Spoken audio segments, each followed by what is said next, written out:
It's like falling into a photo. That's sick.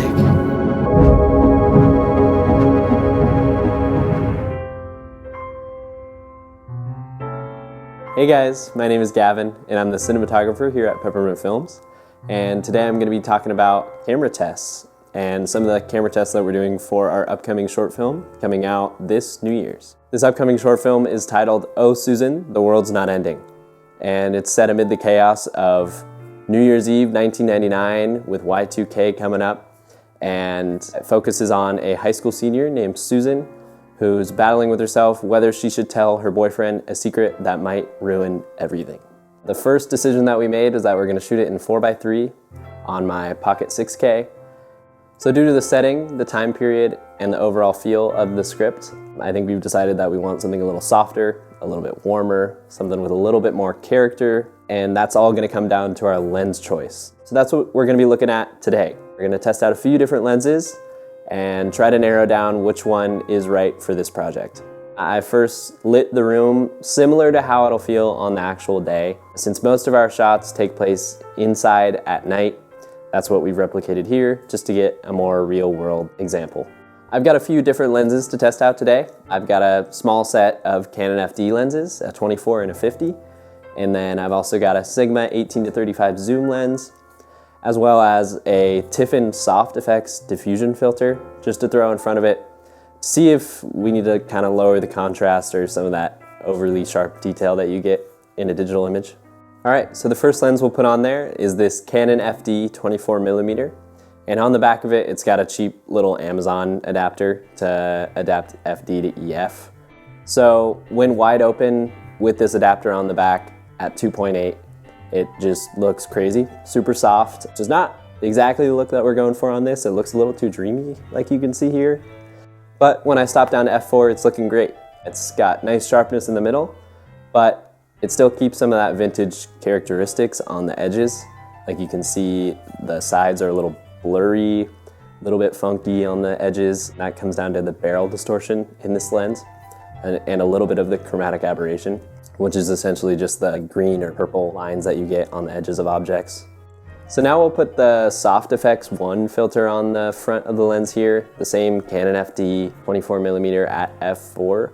And as you can see, it kind of just softens the entire image. It takes some of the richness out of the shadows and spreads it through the rest and lowers the contrast a little bit, which I do like, but it might be a little too much for this project. And it kind of takes away from some of the actual characteristics of the lens. Makes it a little bit too dreamy for what we're going for. So now that we've got the 24mm out of the way, I'm gonna throw on the 50mm, same Canon FD. And the reason why I'm doing this is so that I can test whether they're consistent throughout the set. Usually the lenses aren't gonna look exactly the same. Some of the color rendition is going to be wrong. Maybe another lens has some haze or fog, especially in these older lenses. And also some of them flare a little bit differently, have a little bit more chromatic aberration. So that's what I'm going to test here. And right now it looks like they're pretty similar. This one's maybe a little bit warmer. I don't know. You guys decide. All right, and just for fun, I'm going to throw on that same Soft Effects 1 filter on this 50mm. And as you can see, it looks pretty crazy. A little too soft, a little too dreamy, and that longer focal length really just kind of accentuates all of the things that I didn't like about it on the 24mm. All right, so now I'm gonna throw on the Sigma 18-35mm at 24mm with that same Tiffin Soft Effects filter to kind of dirty up that super sharp digital looking image that you get out of this lens. Since it is a more modern lens, it's not gonna have the same characteristics as the Canon FDs that we were having earlier. It does have a little bit of that barrel distortion around the edges, but since we're cropping in to 4x3, you can't even really see that. And it just kind of looks pretty flat and clean, which we don't want for this project. So some of the things that I personally look for when choosing a lens is the sharpness, the overall character of the lens, and the contrast that you get out of it. All of these things are going to be a determining factor in how I select them. So if I'm shooting something a little bit more commercial, I'm gonna want something a little bit sharper, maybe less character to it, just to get a more clean look for the client. But for a project like this that's more narrative based, I like to kind of choose lenses that are gonna dirty up the image and get away from that more digital feel. And that's what these lenses, like the Canon FDs, do. They give you something with a little bit more character than, say, a Sigma. That's why I go for these lenses over something more sharp and modern.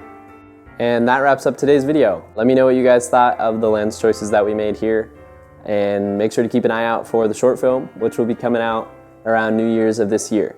We'll also be posting more behind the scenes content following up to it and after, so stay tuned for that. Thank you guys.